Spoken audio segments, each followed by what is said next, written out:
Hello ladies and gentlemen, and welcome to yet another episode of Backstory and Chill. Today I'm reading some excerpts from my diaries, which I've lovingly adorned with Pusheen stickers, if that's how you say it. So somebody requested that I do a Backstory and Chill explaining kind of the backstories of my music videos for Nope Just Me, as well as the album cover for Nope Just Me. And I just wanted to go through what those things mean to me, so let's go through it. Starting with the Shakin video, I actually wrote down the moment when I got the idea for the Shakin video. We were watching RedLetterMedia, because the whole entire video was inspired by RedLetterMedia. Mainly their show called Wheel of the Worst, which is where they pick a random like horrible how-to video VHS tape from the 80s that they find at a thrift shop or something, or someone sends it to them.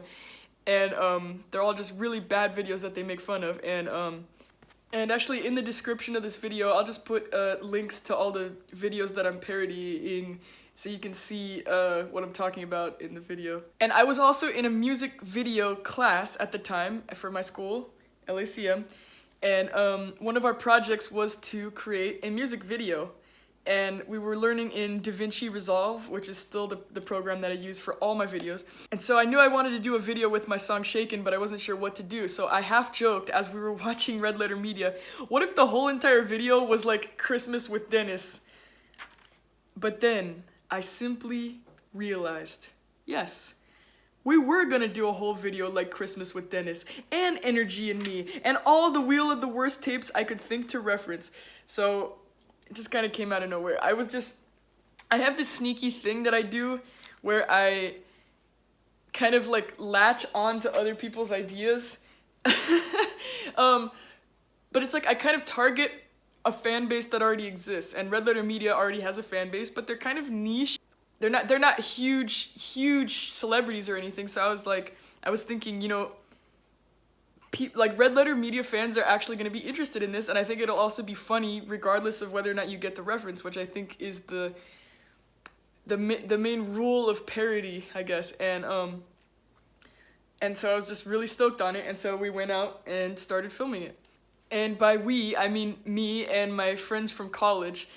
And I filmed some of the parts alone. It was all edited and filmed by me. So I'm the director, star, editor. I'm basically Tommy Wiseau for this movie because I did everything. At the time, I was really into Twin Peaks and David Lynch and stuff. And the pumpkin that I have in my tummy for the pregnancy, the dance of birth, is actually it's a Twin Peaks jack-o'-lantern. I'll go get it. Look, this is my baby in the dance of birth video. This is what falls out of my shirt. And this is just a Twin Peaks symbol. So I even before I wanted to be a musician, I wanted to be a cartoonist. Even before I wanted to be a cartoonist, I wanted to be a movie director. I have this really old project that we had to do in like first grade or something, or kindergarten. I don't even remember, but it's like, what do you want to be when you grow up? And I wrote down a movie director. That long ago, I knew that I had this passion for filming stuff, and I still have it, absolutely, because I was out there with the tripod, and I was getting really, even though this video has nothing to do with David Lynch, and it's not horror or anything, I was just getting really inspired by David Lynch's creativity and stuff, so I just was out there, like, repeating David Lynch jokes to myself, let me see here. There's these videos of behind the scenes where he's filming Inland Empire, and he's just like getting mad at everybody, and every time I got mad, I would quote that video. I'd be like, Jeremy, what are you doing? We could have shot the scene 3 times. Unforgivable. Same fucking thing as last time. Every single fucking prop has got to be with her and checked. 8,000 fucking miles. 8,000 fucking miles. He's like, what a heavy load Einstein must have had. Fucking morons everywhere. I was like getting all excited, like thinking like, wow, I'm a real movie director. And the same kind of thing happens like when I'm on stage or when I'm writing music. Like filming videos is one of my passions, which is why I'm filming a video right now. Whoa, it's so exciting. So part of the shoot was really fun, really exciting. And another part of it wasn't. I mean, I don't know if you could tell, you probably can't tell at all in the video, but during this shoot, I was going through one of the darkest times in my entire life, honestly. I was in a relationship that just like wasn't working, and you know, he kind of needed to do his own thing and I needed to do mine, and I just couldn't see that. I was like entrenched in the relationship. I was like, this needs to work, and I know I'm in love with him, and I would just have these arguments in my head all day long, constant anxiety. It was almost like OCD level anxiety. I was like really losing sleep and crying, and during the whole shoot where we're doing the Energy and Me parody where I have sunglasses on and I'm like this the whole time, just constant anxiety.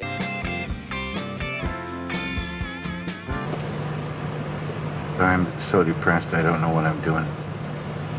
I have not got a clue. Yeah, it was just a dark time. I've also lost 20 pounds since then, and just like learned to take my music more seriously, and just everything is better since then. And it's interesting how one of the videos that I was doing a parody of is called How Can I Tell If I'm Really in Love?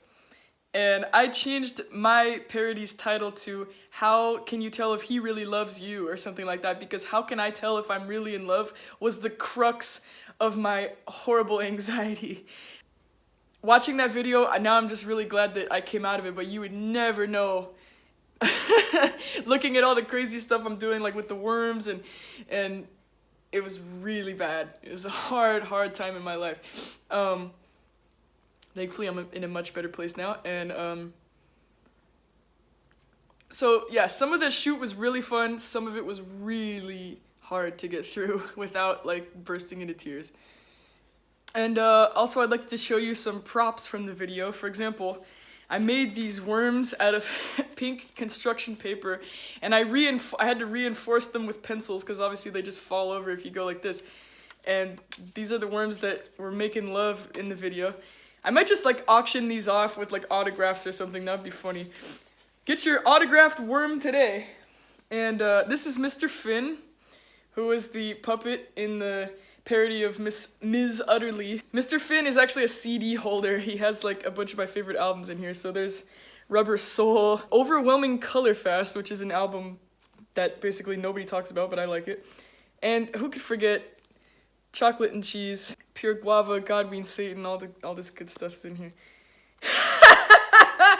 Eagles Desperado. Don't tell anybody about this. I love the Bryan Adams songs in Spirit, Stallion of the Cimarron. Everyone in the world hates these songs. I love them. Okay?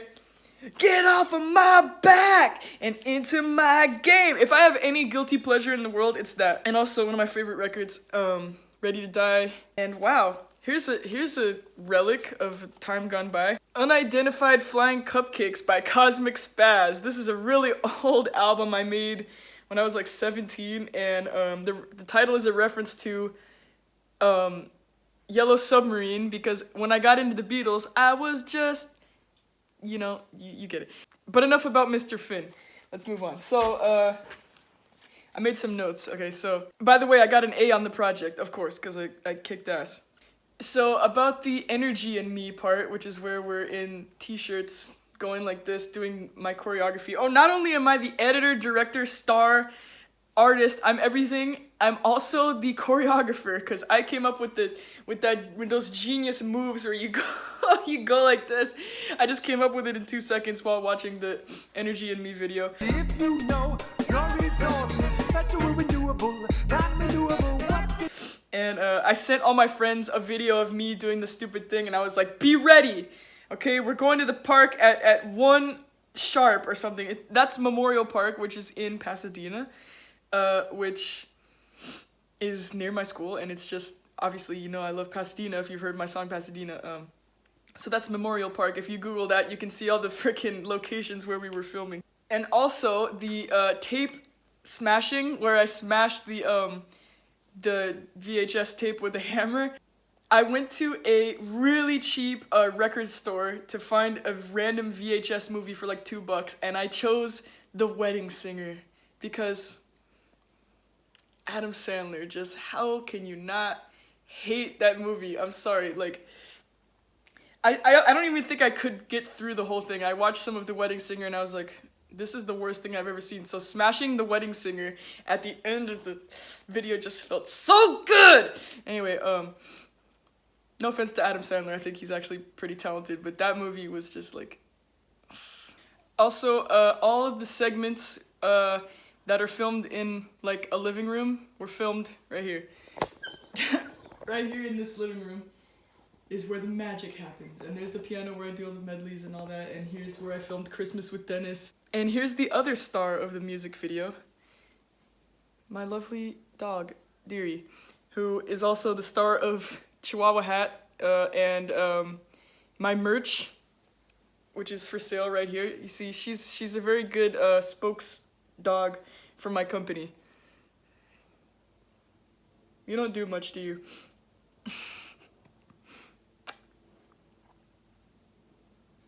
A few like kind of dumb, like funny mistakes. They're not even mistakes, they're just dumb things. Like, when I filmed Christmas with Dennis, well, it's really Christmas with Summer, the keyboard was not on, nor was it plugged in, nor is it a keyboard. It's a freaking control surface. So you're meant to plug it into a computer and use the sounds of the computer, so that was quite possibly the most fake thing in the entire video.